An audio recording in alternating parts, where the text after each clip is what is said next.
Today I want to talk to you about 4 different business initiatives. This will be the first video of 4 that talks about the major initiatives that businesses will implement in order to improve and move their businesses forward. The first one today is going to be business process reengineering.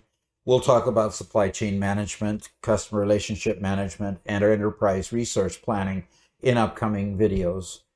So what is business process reengineering? Well, kind of an archaic term, but basically every business has business processes.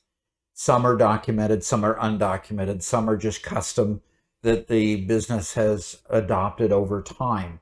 Whether it's in writing or formalized or informal, there are many times when you need to improve those processes in order to overcome certain challenges that the business might face, or to improve certain aspects of the business that allow it to move forward. So the purpose of business process reengineering is to make every piece of the business best in class.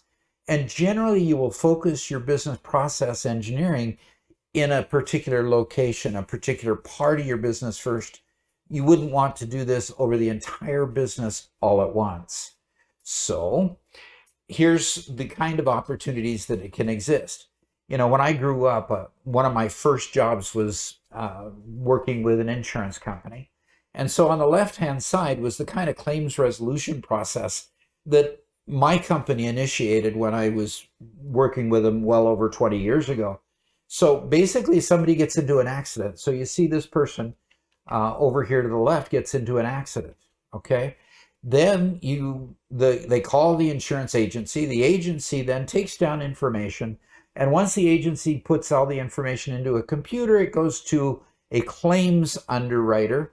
And then that claims underwriter then sends it to another individual who then goes out and visits the client who has the broken car and gives them a check. But usually all of this process that it doesn't show also involves the user or the owner of the car taking the vehicle to 2 or 3 different repair shops to get bids concerning the different types of repair. This process literally can take 3 to 8 weeks, like it says on the screen. And, the person might be without a car that whole time, or the insurance company might be providing a rental car for that whole time and incurring expenses. So along comes Progressive Insurance, and Progressive Insurance decides to rewrite the process. So what happens is person gets into an accident. Here we see person in accident in a phone booth, which we don't have anymore today, but still he gets his cell phone out. He calls the insurance adjuster directly. The adjuster then sends a person right out to where the accident has happened, because they have local claims adjusters that are always in the field. And within 30 minutes to 3 hours, the adjuster has already figured out what it will cost to fix the damage. They'll have a recommendation of 2 or 3 different places to take the car to have it repaired. The user can then, or the owner can then determine which one they want to take it to. The adjuster will then be in contact with the repair shop. So if there's any overages or damage that wasn't seen, wasn't estimated properly, the Progressive Insurance adjuster will then just deal straight with the repair shop. And the result is, after the car is repaired, the car is delivered straight back to the customer. There might be a rental car for a short period of time, but it's only for the time of the repair and not for the 3 to 8 weeks that it takes just to get the claim adjudicated. That is what we really mean by business process reengineering. You take an existing business process and you modify it, make it work better. You adjust the workflows so that the tasks that are redundant or unnecessary are taken out of the process. And so only the activities that are required to execute each step stay part of that process. And by doing so, businesses get leaner and faster, and the next day they do things better than they did the prior day. So here's basic process modeling. What you end up doing is you start the process by mapping out the current as-is model. And after you get done with the current as-is model, you then get a group of people together that understand every piece of that process.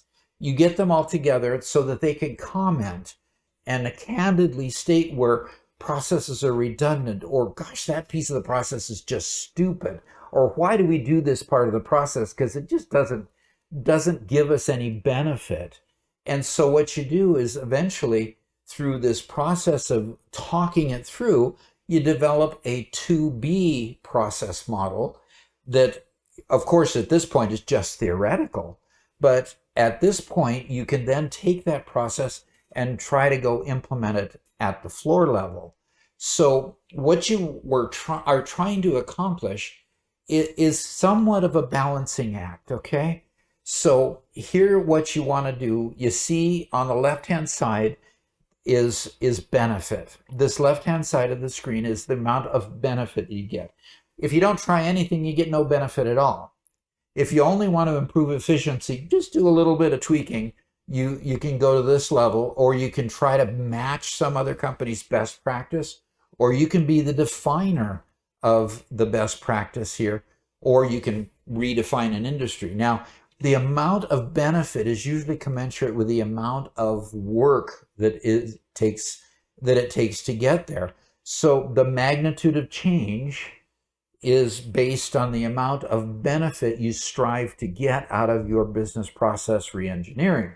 And you see by the 2x2 matrix here that up here in the strategic engineering, that is by far the most costly changes and the most risky, of course, because you're making a sea change in your business. You're changing things so radically that sometimes your business has a hard time actually implementing that level of change, just because it's tough for the employees to really grasp the amount of change. A lot of times what you do is you try to stick in this area of streamlining and business process reengineering. You try to stay right in this sweet spot here, right in the middle of the 2x2 matrix, that gives you a high enough magnitude of change and enough benefit that you do it better and save money in the process.